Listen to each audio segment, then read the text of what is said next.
Chairman, and thank you all today for your testimony and to your faithful service on behalf of our country.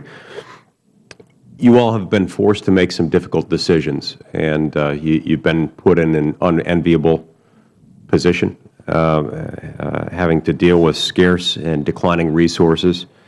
And I know that you've made those decisions with the security of our country and the safety of the men and women who serve under you as your highest priority. The Army's restructuring plan for aviation, of course, calls for the divestment of several fleets of helicopters and also for the remissioning of all National Guard Apache battalions over to the active component. And of course, under this plan, this means that if this plan were implemented, the National Guard would no longer have aviation attack fire on target capabilities.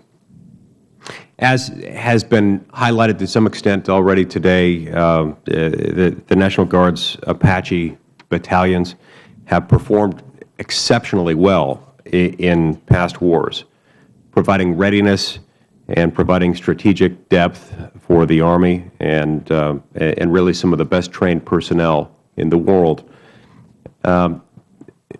As one example of this, I will point, as one prominent example of this, I'll point to the Utah National Guard's 1-11th Attack Reconnaissance Battalion that has deployed 3 times in the last 14 years, including multiple tours in Afghanistan, where it received the German presidential unit streamer from our German allies in that conflict.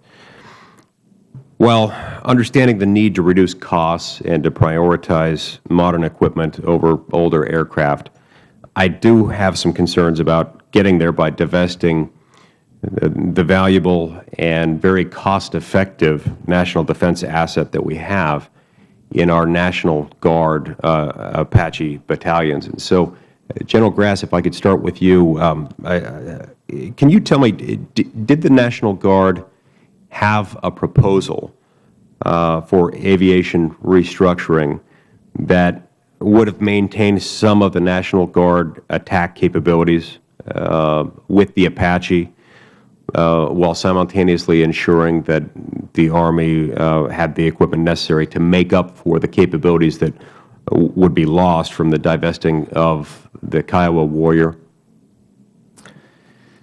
Senator, first let me say that I want to applaud the men and women of the National Guard that have flown this mission and all of our Army forces that have flown the mission. The Guard did 12 rotations, battalion rotations, and 5 company detachment rotations. We have a detachment right now out of Tennessee that flies the Kiowa Warrior that is at mobilization.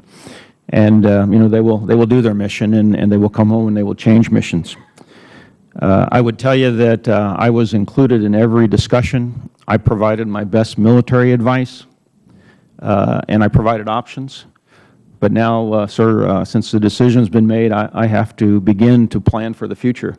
And I come back to sequestration, that this will be just a series of cuts that are going to continue as we look out to the future by 16, when we take even further reductions. So you refer to the fact that you outlined other options. Can you tell me whether some of those options included what I've described?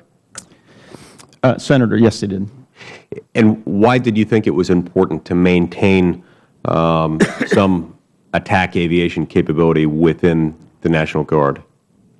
Senator, I think every National Guardsman, wants to maintain a close relationship with our Army, and we want to continue to look like our Army and to work closely. And I think going forward, looking at multi-component forces, I think we definitely have some opportunities coming in the future. Okay. Now, one of the justifications for the aviation restructuring initiative is that State Guard and governors will have more aviation equipment that includes transport capability, which some have suggested might be more suitable to their Homeland Security missions than the Apache. General, to your knowledge, has the governor of any state requested more transport capabilities as opposed to Apaches? In other words, have any of them asked for more Blackhawks rather than Apaches? No, sir. Not one. No, sir. They have asked for CH-47 Chinooks. Okay. So, you know, in addition to this, I would note that we had 50 state and territorial governors who wrote a letter to President Obama in February asking that the proposed changes to the Guard's combat aviation capabilities be reconsidered. And so I do think that's significant. As you know, General Grass,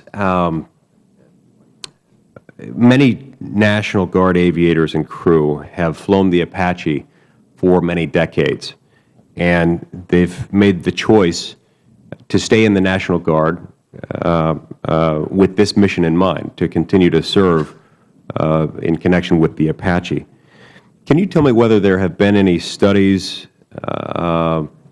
completed or any analysis conducted to estimate how many personnel from our National Guard Apache battalions might remain in the National Guard if they need to be retrained to fly the Black Hawk? Senator, I'm not aware of any studies. I know looking at just changes in structures, the turbulence always creates, no matter what discipline it is, will always create some folks who will just not, and probably don't have the time to get away and retrain. Is there any historical precedent you can think of that might give us some insight into what that might look like? I think some of the recent changes that have occurred, especially over the last 4 years with the Air Force. And those would indicate that we might see some departures as Yes, sir. a result of this. The restructuring where a pilot has to go requalify on a new platform and may have to travel much greater distances. In this case, we wouldn't have the same. But what we find is employment becomes an issue, family becomes an issue, especially when they're getting close to retirement. Okay. You lose that experience. Thank you. I see my time's expired. Thank you very much, and thank you, Mr. Chairman. Thank you, Senator Lee. Senator Donnelly.